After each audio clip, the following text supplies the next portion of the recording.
What's going on, everybody? Welcome back to Kaulig Nation, your one-stop shop for all things Kaulig Racing, Dinger Nation, SVG Nation, you name it, we got it. Joining me on this one is Ryan. We'll get to you in just 1 second, buddy. Before we do, though, some housekeeping off the top. Stay tuned to the end of the video, or the tail end of the video, anyways, where we will give our Michigan preview for Kaulig Racing and also our upcoming watch party schedule. Our Richmond watch party was so successful that we've decided that we're going to do uh, at least four more between the end of the year. I don't know what Ryan and I's availability will be for the final race at Phoenix. But we'll see how that goes when we get to it. But you may want to keep your Saturday schedule available for this upcoming weekend and weekends to come. First order of business, if you've heard about the penalties so far, do you agree with the penalties handed out to Joey Logano and Austin Dillon? Austin Dillon gets to keep his win, but his playoff eligibility is revoked. There is 25 points, driver and owner deducted, so he goes from 26th in standings down to 31st.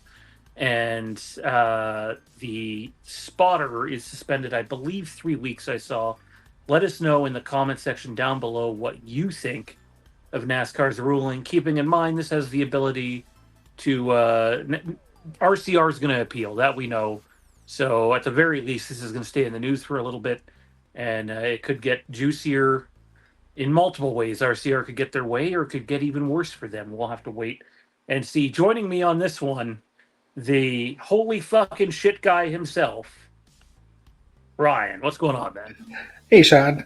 Listen, that our live, stream that we did on Sunday was amazing. First and foremost, thanks to everybody that tuned in and talked with us throughout that race, which led to my live on air holy shit moment because I do think we saw a once in a generation outcome that has led to this. I'm going to call it emergency video because we don't see things like this happen all that often, and it was worthy of our time today. So I'm glad to be with you, glad to talk about it. And I definitely know we had our disagreements about this earlier when the announcement first came down. So I'm curious to see if you've changed your tune any or calmed down any from your original feelings on this, because we've had a little bit of time to digest what we have now heard at this point.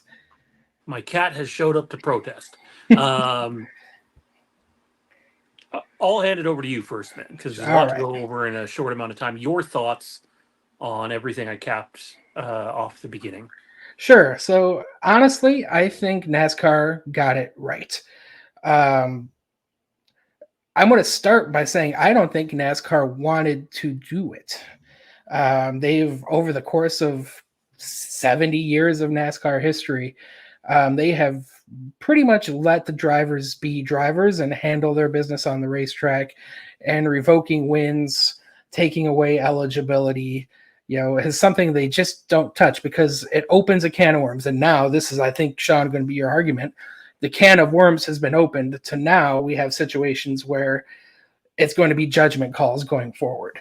Um, but that being said, the pressure from the NASCAR industry, from the fan base, from all over the world, truthfully, this has been a big news story, kind of led them down this road. And truthfully, I completely agree with it. What Austin Dillon did on Sunday was egregious. It crossed the line that we have, the invisible line that we've talked about for a long time. We finally crossed it. It was evident. I saw it with my own eyes. I think we all agreed in the moment that that was too much. And NASCAR acted accordingly. And truthfully, I think NASCAR went light on Austin Dillon. Um, yes, he is no longer playoff eligible. He has been stripped of his playoff eligibility. He's basically been fined the totality of points for half a race.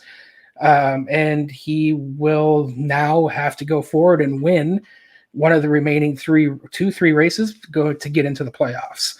But what he wasn't was he was not suspended. Um, he is still theoretically eligible to win his way in. And he was not levied a monetary fine. I feel like when you lose 25 points, 25 owner points, usually a fine comes along with it. So I truly think Austin Dillon and NASCAR kind of had a happy medium in terms of, listen, you're going to get to keep your win, you get the trophy, you still get the purse. We're not going to fine you any additional money. You're not playoff eligible. And now, one thing I did read between this announcement and this video is that one of the reasons NASCAR did not actually disqualify him is because they didn't have a mechanism, as they called it, to do so. They have mechanisms to disqualify a driver for failing post-race inspection, but not for disorderly conduct. So in the end, I think they did what they had to do, which was prevent him from being playoff eligible. Well, hopefully prevents other drivers from taking similar actions to try to win a race to get in, or even as Phoenix for a championship. So again, where that line is now up to the eye of the beholder, and that is something that's a bit concerning. But they did the right thing here, and I do believe the vast majority of the fans and the industry support it. Now, we want to touch on Logano as well real quick. So Logano, you and I have very differing opinions on the Logano situation. First off, right out of the gate, Logano was out of line. What he did was dangerous and reckless and could have gotten somebody hurt or worse. But the thing that I guess where I really differ from Sean on this is that the pit road, the racetrack, is the driver's workspace. It's the team's workspace. That's where they go to work. That's where they earn their money. That's where their livelihoods reside. That is their space. And when we're talking 1 minute post race after an incident where you were just cleaned out from winning and your emotions are very high, Logano had every right to be absolutely pissed off. And he had a broken car too. He had a broken toe link. So he was putzing down pit road, trying to get the car down pit road, happened to come across Austin Dillon's team. And it just so happened Austin's family, wife, children were on pit road and had to take corrective action to avoid potentially being hit by Logano's car. That was very dangerous. I don't disagree. But I do not think they should have been on pit road, period, while the cars were still moving. That was a failure on NASCAR's part more than anybody else, because it's NASCAR's job to police a rule that already exists that says on a hot pit road, only proper personnel should be there. So NASCAR failed. Joey Logano failed. They should not have been that close to the track. But Logano was 100% wrong for what he did. I think his $50,000 penalty is the correct penalty. That's the consistent penalty we've seen for drivers who do less than appropriate things after the checkered flag is flown. So I think they were consistent on that front. When we talk about keeping consistency, they were consistent there. That was the right price to pay. I'm 100% okay with that. All right, so I'm just going to start with that since that's what you finished with. NASCAR never places that. Every single weekend, Cup, Xfinity, families, and friends are on pit road as the cars are pulling up. Okay, so first and foremost, it is on NASCAR. Make no mistake about that. You have a rule, enforce it. And one might say, well, if you're not enforcing that rule, why are you enforcing other rules? And it's not like, oh my God, this is the one time that they didn't enforce the rule. This is every single week. And to be clear, if you're watching Joey Logano's in-car camp, it's not just Austin's family, it's several families down pit road. On top of that, Joey Logano goes onto pit road on the right side of all the vehicles. He intentionally makes his way with a small opening over to the left side of all the vehicles. So it's not like he had to go to the left side. He made a call to go to the left side, to be a fucking piece of shit. That I won't pardon my language for that. There was no need for him to do that. You can get out, you can be steamed, you can go up to the RCR crew, do whatever you want to do. I don't think it was right that Austin Dillon had his kid in his hand after the race either. But you can't fucking take a car like that and move it from the right side of pit road to the left side of pit road when you're already in the clear, and then gas up and come literal, like maybe 1 foot at the most from hitting people. And it just so happens that the people you almost hit were Austin Dillon's family, which is another bad look. And on top of that, he burns out after that and nearly hits more people. Joey Logano, in my eyes, is done. We'll never cheer for him again in any format of racing. I've lost all respect for him as a driver, as a person, and he should consider himself lucky that Austin Dillon didn't get back in his car and run him over. I come from a world where I don't care what any law says. I have 3 kids myself, and I will police my children how I want. And if someone puts them in danger, I don't care what the law is. Your ass is getting fucking run over. It's that simple. And Logano got off light. 50,000 was light. And as Dale Jr. said, this was not your prototypical pit road incident. He almost hit 3 small children. So are you telling me, had he hit the kids or the wife or anyone else, even just bumped into them, it would still be $50,000? My fucking ass. No way. Dude's probably not even driving again next week. Maybe not even for the rest of the year. And it's just bullshit. And it starts with NASCAR. Don't let families out there anymore. You're in charge of the track. You're in charge of pit lane. I don't care who won. I don't care who wants to go celebrate. I don't care who wants to greet their significant other on pit road.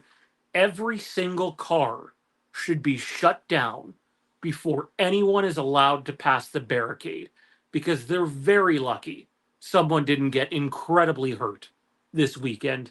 And I wish, maybe if I wasn't a father, I wouldn't have as strong of a take against Joey Logano. I'm already not a Joey Logano fan to begin with because he's a dirty racer too. And I've lost all respect for him. So I thought he got off very, very lucky. In terms of the Austin Dillon stuff, kind of echo what Dale Jr. said. I don't think we know where the line is now. I haven't even need to mention it on Twitter. I've now seen 4 accounts bring up AJ Allmendinger getting punted by Ross Chastain into William Byron. And it wasn't a bump and run.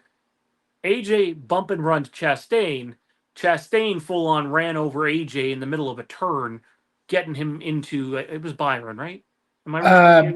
Bowman. Sorry, Bowman.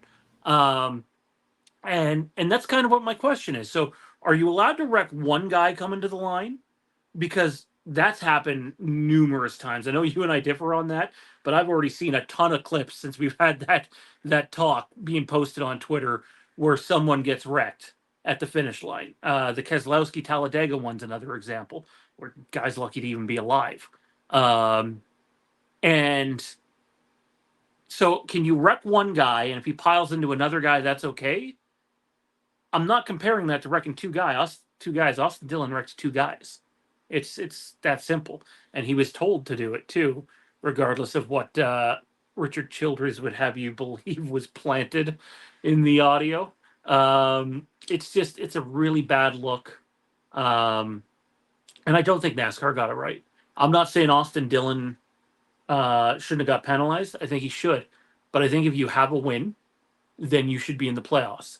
Otherwise, strip him of the win. Did you not just tell me before we got on air that they stripped Bowman of a win, but then had to give it back to him? Sorry, it was not a win. It was in a pre-race inspection that they penalized like 100 points. And then they gave the points back. It wasn't a win. Gotcha. But just quickly, I think NASCAR did clarify that they couldn't take the win away because it wasn't in the rule book to do so. That their only option was to It's basically encumber NASCAR's it. So league. Fucking come down with the ruling, anyways. It's going to get appealed regardless. I just don't think they handled this well. I know people are like, well, NASCAR got it right. I don't agree with it. Everybody. The majority of fans are on board with this. I look on social media and I see just as big of a divide as I seen going into it. And uh, I, in one sense, I feel bad for Austin Dillon because he got fucked out of that win. Not in terms of what he did at the end of the race, that's on him. But the wreck that happens before between two cars that aren't even battling for position, that did not need to happen. No idea what the hell Stenhouse was doing. And like Austin Dillon should have won that race. Make no mistake. We were sitting, you can go watch a live stream where we're like, oh my he's going God, to do Austin it. Dillon's the best car on the Yeah. track. Wow. And if that doesn't happen, none of this happens. You don't get the penalty. You don't get the pit road incident. It's very, very unfortunate, but it's a prime example how in life things can spiral. And one spiral can lead to another, which leads to another, which leads to another. And we, I firmly believe we have not seen the last of this. And I would not be shocked to see Austin Dillon run over Joey Logano at some point in the playoffs for what happened. Make no mistake, he made a point of bringing up the pit road thing. This isn't over. Mark my words. At some point in time, whether it's the appeal process or whether Austin Dillon brings things into his own hands, I think we're going to see more of this, and there'll probably be punishment then too. But I don't think this is over, and I think the 22 has a target on his back now, and the 3 probably has a big target on his back regardless of this happening.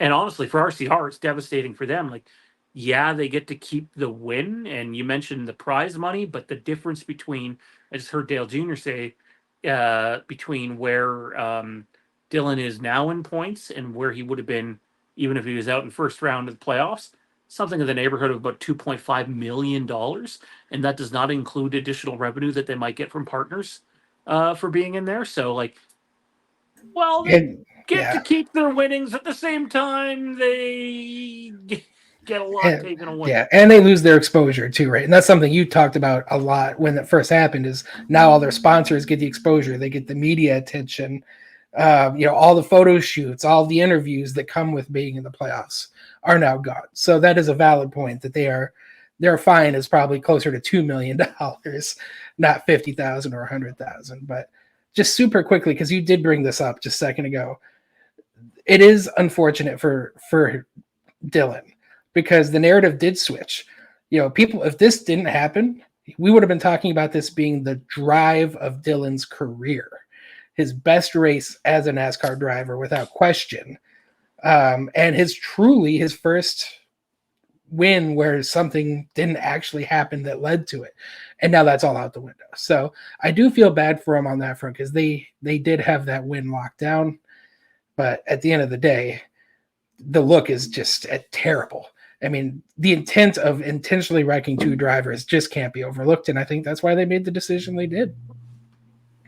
Well, we'll see how this works out going forward. I think NASCAR's put themselves in an icky spot. Not that they wanted to, like you mentioned earlier. Let's see how well we can do this next part here, man. We only got about 3 minutes left to go. We've gone way over time on this video. Um, we had a watch party on the weekend for Richmond. We primarily, not that we knew the ending was going to be that, but we wanted to do it for the option tires. We mentioned during the stream that we both thought it worked as well as it possibly could have. Hopefully, we see that's really not even been a talking point coming out of what happened, but hopefully, we see that stuff continue on short tracks and wherever else it might be needed. But because of the success of the watch party that we had and how much fun we had communicating with all you, we are going to do at least 4 more this year, and it starts this Saturday with the Michigan Xfinity race, where we believe they're using the same package as they did at Indianapolis and Pocono. So, while it's not a super speedway, the cars are going to drive very much like it is and get some separation in the turns. But uh, uh, that sort of package favors Kaulig Racing and RCR. So it'll be interesting to see how AJ and SVG and company do there. Atlanta, we have not determined if it will be, pardon me, the Cup Series or the Xfinity Series. Ryan and I will look at our schedules as we get closer to that. Watkins Glen is going to be the Cup Series, which will feature both AJ Allmendinger and SVG. So you'll want to tune into that for us. And then obviously the Roval, where we have the undefeated champion of it in the Xfinity Series, AJ Allmendinger, defending that essentially against his teammate, the best Xfinity road course driver there has been this year, SVG. So there are 4 races. We put a few on there that we think will be very entertaining. I think Michigan Xfinity will be a pretty good race too, but Atlanta is going to be wild regardless of which series it is. And then the 2 road courses is, in my opinion, probably as good of a schedule as we could have put together for you guys. And hopefully you enjoy it. My expectations for Kaulig this weekend, if it is that package, on the Cup level, AJ's driving. He might sneak a top 15. That's probably the goal for the team. On the Xfinity level, um, if you're AJ Allmendinger, you've won there before. You're going to Michigan to try to win that thing, and if you're SVG, you're going to Michigan to try to win that thing too. But realistic expectations, if SVG can bring home the car in top 10 and continue to improve his drafting craft, then all the power to him. Daniel Dye returns with the team this weekend as well. Excited to see how he does. He's got 2 top 10s in his last 3 starts.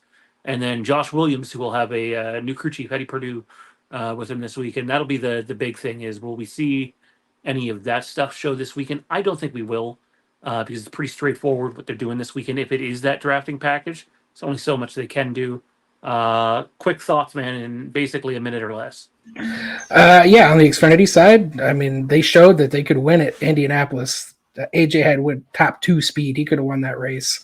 SVG ran himself into the top 5 pretty well on merit. So I definitely think they have a legitimate shot to go out and win the Xfinity race. As you said, AJ's won there a few years ago. Slightly different package. I certainly expect them both to run competitively, minimum top 10, probably top 5 is what I'm shooting for out of AJ. So I think that's a realistic goal. I don't expect the crew chief switch to be a big issue this week, simply because the cars were already, I think, prepped before Bruce's departure, and they obviously have good notes from the last couple of weeks. So we'll see. I think that play dividends a few weeks down the road. Cup wise, I don't disagree. I think top 15 for AJ is really on the cards. He runs pretty well at Michigan, and I think he can have a pretty solid day. Worst case, I would say top 20, as long as he can stay out of trouble. Restarts again, just like at other big tracks, could be pretty sketchy. You're going to fan out 2, 3, 4 wide, and you don't want to get caught up in somebody else's mess. That's the only concern there. So I think top 15, top 20 is on the table for AJ, and honestly, Hemrick, top 25. So I'm expecting a pretty good weekend this weekend. Let's hope. Matt Kaulig probably wants the cars just coming home in one piece. They've torn up a lot of equipment over the last couple of months. Anyways, for Ryan, I'm Sean. Don't forget to like, comment, subscribe, turn notifications to all to keep up to date with all of our content. We'll have a video coming out whenever you see this one. At this rate, it's probably going to be Thursday morning when it goes out. But we'll have one the following day about more Kaulig future speculation. And then Saturday, we're with you guys for the Michigan race. Come on out, cheer on AJ, SVG, and join us for some more Kaulig talk. But until next time, keep a smile on that face.